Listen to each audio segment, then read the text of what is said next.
Attention all spice addicts and sandworm enthusiasts. Buckle up your still suits because we're about to dive headfirst into the scorching sands of Arrakis.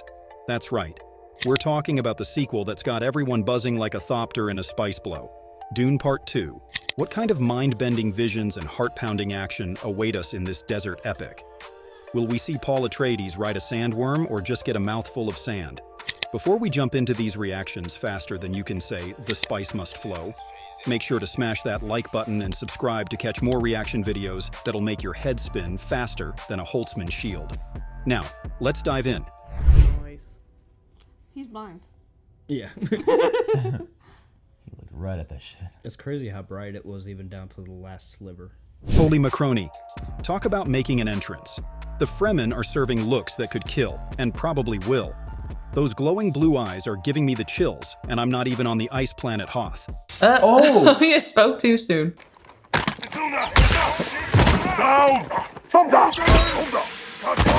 Holy crap. Whoa there! I think we just found the galaxy's biggest appetite. These sandworms are so huge they make Jabba the Hutt look like a diet success story. I bet even Thanos would think twice before trying to snap one of these bad boys out of existence. Talk about immersive cinema. Denis Villeneuve isn't just directing a movie, he's practically teleporting us to Arrakis. I wouldn't be surprised if people started shaking sand out of their shoes after leaving the theater. Careful. Oh, he's got a range. Wow. Look at little Timmy go. From peachy boy to the savior of Arrakis. Chalamet's bringing more heat than a Freeman in a still suit. Paul Atreides isn't just embracing his destiny, he's giving it a bear hug and taking it out for dinner.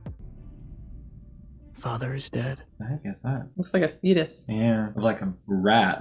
I'm afraid I won't have enough time to fix things before you're coming. This world is beyond cruelty.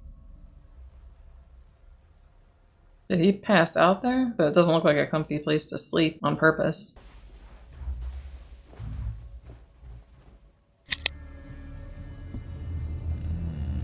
The attention to detail of this set. All these little scribblings. It all means something. I want those eye contacts. I know hers. I was just like thinking. I was like, God damn.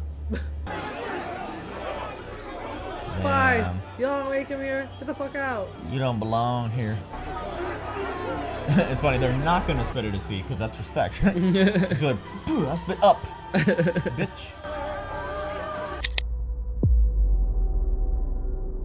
It's crazy.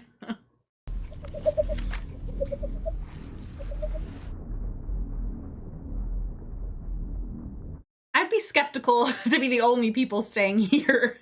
Yeah, everyone left you. Zendaya alert. Spider-Man's girlfriend is swapping web-slinging for sand surfing, and boy is she nailing it. Chani's got more sass than a Sardaukar has sharp pointy things, and I am here for it.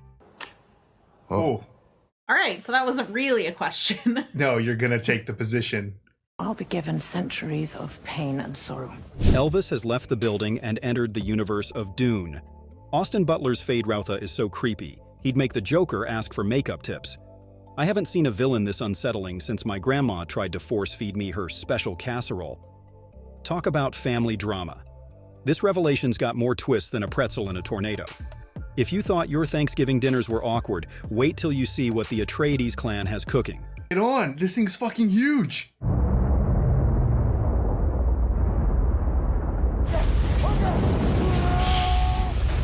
Josh Brolin's back, and he's brought his space loot. This reunion's got more feels than a Hallmark movie marathon. Who knew the guy who played Thanos could make us cry without snapping his fingers? Frank Herbert, you sneaky time traveler. How did you manage to write a book in the 60s that feels like it was ripped from today's headlines? It's like he had a crystal ball, but instead of seeing the future, he saw our Instagram feeds. He's family. Yeah.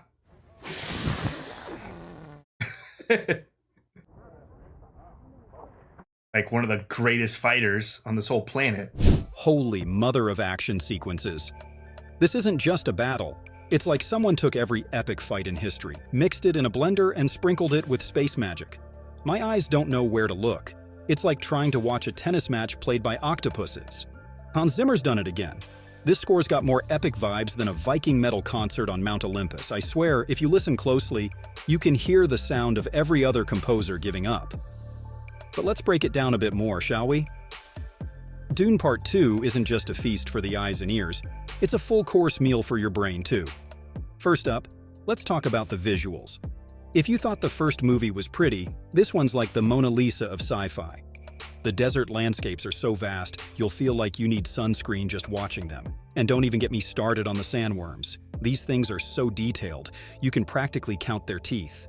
Which, by the way, I don't recommend doing in person unless you want to be sandworm dental floss. Yeah, you would be running. Now, on to the performances. Timothée Chalamet as Paul Atreides is bringing more intensity than a Freeman water discipline class. You can literally see the guy transforming from an unsure prince to a desert power-wielding badass right before your eyes. It's like watching a butterfly emerge from its cocoon. If that butterfly could also command armies and ride giant sand monsters. Ooh, I like that there's no music. Yeah. Oh shit! And Zendaya? Oh boy, Zendaya as Chani is proving that she's not just here to be a love interest. She's kicking butt, taking names, and doing it all while rocking that stillsuit like it's haute couture. Move over. Paris Fashion Week. Arrakis is where it's at. But let's not forget our newcomers. Austin Butler as Feyd-Rautha Harkonnen is so deliciously evil. He makes his uncle look like a teddy bear. And that's saying something, considering his uncle is basically a floating ball of malevolence. Butler's bringing a whole new level of menace to the Dune universe, and I am here for it. That is cool. Everyone's like saying that's who we've been hearing about this whole time. Now let's chat about the story. If you thought this was going to be a simple, chosen one saves the day narrative, think again.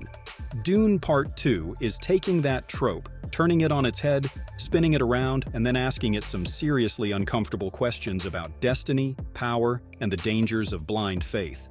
It's tackling big themes faster than a smuggler's ship outrunning a guild highliner. We're talking colonialism, environmentalism, religious manipulation, all the light, fun topics you'd expect from a movie about giant sandworms and space drugs. It never feels preachy. It's not hitting you over the head with its message like a Harkonnen warhammer. Instead, it's weaving these themes into the story so seamlessly, you'll be pondering the nature of power and the dangers of charismatic leaders, while also cheering for Paul as he surfs his first sandworm. Speaking of sandworms, let's talk action. If you thought the first movie was a bit light on the worm riding front, boy oh boy, are you in for a treat. Dune Part 2 delivers more worm action than a bait shop on fishing season opening day. And it's not just worm riding. We've got hand-to-hand combat that'll make you want to sign up for a Weirding Way class, and battles so epic they make the Battle of Helm's Deep look like a playground scuffle. But it's not all explosions and sandworm rodeos. Dune Part 2 also knows when to slow things down and let the emotional beats land. There are moments of quiet contemplation that'll hit you right in the feels harder than a Freeman Cry's knife. The relationships between characters are complex and nuanced, with layers deeper than the sand dunes of Arrakis. Now, I know what some of you might be thinking, but isn't Dune, like, really complicated? Will I understand what's going on if I haven't read the books? Fear not, my space-curious friends. While Dune Part 2 doesn't hold your hand, it also doesn't leave you stranded in the deep desert without a stillsuit. It strikes a perfect balance, giving you enough information to follow along while still leaving some mystery to keep you intrigued. But you know what the best part is? This movie feels relevant.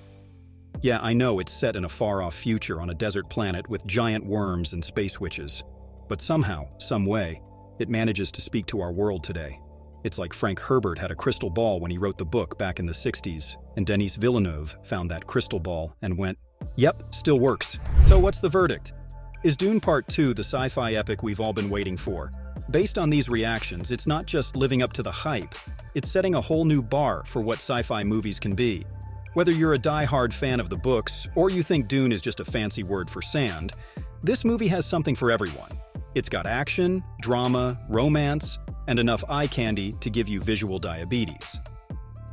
Plus, you get to see Timothée Chalamet ride a giant worm. And if that's not worth the price of admission, I don't know what is. If you've enjoyed this sandstorm of reactions to Dune Part 2, don't forget to like this video and subscribe to the channel. Hit that notification bell harder than Baron Harkonnen hits the buffet. And hey, let us know in the comments, are you Team Atreides or Team Harkonnen? Or are you just here for the sandworms? See you in the next video.